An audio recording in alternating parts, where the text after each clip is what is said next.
সালামু আলাইকুম। ত্রিনিদাদের একজন শেখ আছেন, ওনার নাম হচ্ছে শেখ ইমরান নাজার হুসাইন। তো এই যে ভবিষ্যৎ, ইয়াজুজ মাজুজ, দাজ্জাল, ইমাম মাহদি, এসব বা আন্তর্জাতিক রাজনীতি নিয়ে উনি প্রচুর কথা বলেন। তো ওনার অনেক লেকচার আমি ফলো করি, এবং যেহেতু ভবিষ্যৎ আসলে কোনো কেউ নির্দিষ্ট করে বলতে পারে না ভবিষ্যৎ সম্পর্কে, কিন্তু তারপরও উনি ওনার ধারণাগুলো বলেন। এবং দেখা যায় যে আপনি যদি ওনার 10-11 বছর আগের লেকচারগুলো শুনেন, দেখবেন অনেক কিছু আসলে মিলে যাচ্ছে ওনার কথার সাথে। তো উনি প্রায় সময় একটা কথা বলেন যে আগে প্রথম ক্ষমতার অধিকারী ছিল ব্রিটিশরা, তারপর ক্ষমতা চলে আসে আমেরিকানদের কাছে, এবং ভবিষ্যতে সেই ক্ষমতাটা চলে যাবে ইসরায়েলের হাতে। তো অনেকেই বলতে পারে যে ইসরায়েল ছোট্ট একটা দেশ, এখানে কিভাবে কি ক্ষমতা চলে যায়, কিন্তু আপনি এখন বাস্তবতা চিন্তা করে দেখেন যে পৃথিবীর এত এত দেশ চাচ্ছে যে ফিলিস্তিনকে ত্রাণ দিতে, কিন্তু কেউ পারতেছে না। ইসরায়েলের সাথে যুদ্ধ তো দূরের কথা, তারা চাচ্ছে ফিলিস্তিনকে ত্রাণ দিতে। এখানে তারা কোনো অস্ত্র নিয়ে যাচ্ছে না, কোনো মানে এমন কোনো কিছু নিয়ে যাচ্ছে না যেটা ইসরায়েলের জন্য হুমকি। যে ক্ষুধার্ত মানুষ, তাদেরকে চাচ্ছে ত্রাণ দিতে, সেইটাও তারা দিতে দিচ্ছে না। এবং পৃথিবীর বিশ্ব থেকে শুধু বিক্ষোভ হচ্ছে, আন্দোলন হচ্ছে, মানববন্ধন হচ্ছে, বয়কট হচ্ছে, অনেক কিছু হচ্ছে, কিন্তু তারপরও ইসরায়েলের বিরুদ্ধে কোনো অ্যাকশন কেউ নিতে পারছে না। না জাতিসংঘ নিচ্ছে, না আরব লীগ নিচ্ছে, না মুসলিম দেশগুলো নিচ্ছে। এখন আপনারা অনেকেরই হয়তো একটা প্রশ্ন যে মুসলিম দেশগুলো কি পারে না। আসলে ইসরায়েলের সাথে দুইবারই যুদ্ধ হয়েছে, আরব দেশগুলোর দুইবারই তারা পরাজিত হয়েছে। এবং ইসরায়েল যে টেকনোলজিতে যে এগিয়ে গেছে, আসলে মুসলিম দেশগুলোর জন্য কঠিন ইসরায়েলের বিরুদ্ধে লড়াই করা। তাছাড়া ইসরায়েলের যে গোয়েন্দা সংস্থা আছে, অনেক শক্তিশালী একটা গোয়েন্দা সংস্থা, এবং এটা পৃথিবী ব্যাপী কাজ করছে। এবং অনেকেই বলেন যে আমেরিকাকেও ইসরায়েল নিয়ন্ত্রণ করছে, এবং যেভাবে আমেরিকা ইসরায়েলের পাশে থাকে তাতে মনে হয় তো আমেরিকা ইসরায়েলের গোলাম। তো এই যে মানববন্ধন, এই যে বিভিন্ন ধরনের জিনিস হচ্ছে, আসলে এগুলো কোনো কাজের কিছুই না।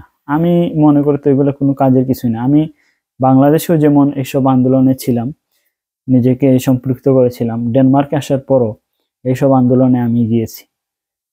আমার কাছে মনে হয় না এগুলো কোনো ফলপ্রসূ, কারণ এইখানে আপনি যে টাকা খরচ করতেছেন, মিছিল, মানববন্ধন, ব্যানার, ফেস্টুন, মাইক ভাড়া, এতে কি লাভ হচ্ছে? ফিলিস্তিনের কোনো লাভ হচ্ছে না।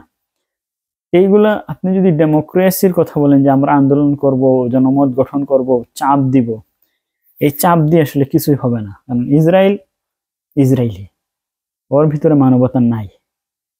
এবং কি, ওর ভিতরে তো মানবতা নাই।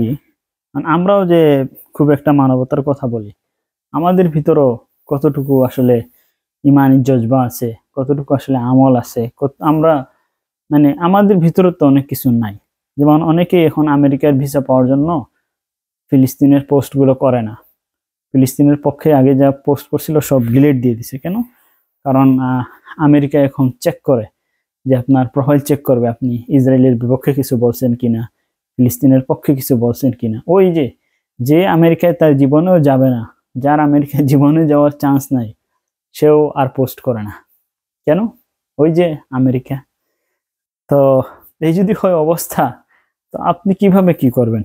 আর আমার মনে হয় না এসব করে কোনো লাভ হবে। এবং ফিলিস্তিনরাও হয়তো আমাদের উপর তাদের সব আশা আকাঙ্ক্ষা বা সাহায্য পাওয়ার যে আশাটা, এটা ছেড়ে দিছে। আমার মনে হয় ওরা আমাদের জন্য খুব বদুয়া দিচ্ছে। এবং রোজ হাসরের মাঠে আমরা হয়তো সবাই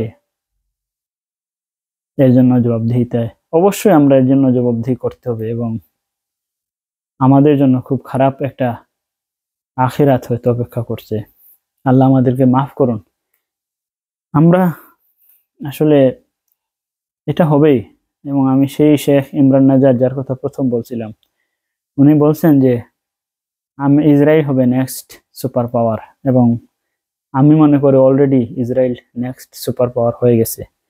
এবং এত জঘন্য, এত অমানবিক, এত গুরুতর হত্যাযজ্ঞ চালানোর পরও কিছুই হচ্ছে না। এমনকি আরেকটা জিনিস দেখেন, ইউক্রেনে যখন রাশিয়া হামলা করলো, রাশিয়াকে সব ধরনের ফিফার আয়োজন থেকে ফিফা বাদ দিয়ে দিল, কিন্তু ইসরায়েলকে কি বাদ দিয়েছে? ইসরায়েলের ম্যাচগুলো হচ্ছে, খেলাধুলা সবকিছুতে ইসরায়েল আছে।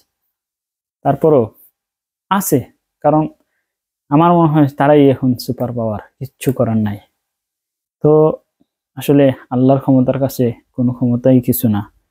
আল্লাহ একটু ঢিল দেন যাতে তাদেরকে ভালোভাবে পাকড়াও করতে পারেন। ইনশাল্লাহ ইসরায়েলকে আল্লাহ এমনভাবে পাকড়াও করবেন, এমনভাবে পাকড়াও করবেন, অবশ্যই অবশ্যই অবশ্যই অবশ্যই, হয়তো আমরা নাও দেখতে পারি, কিন্তু এটা অবশ্যই হবে, অবশ্যই হবে। আল্লাহ নেই বিচারক, অবশ্যই হবে। আসসালামু আলাইকুম।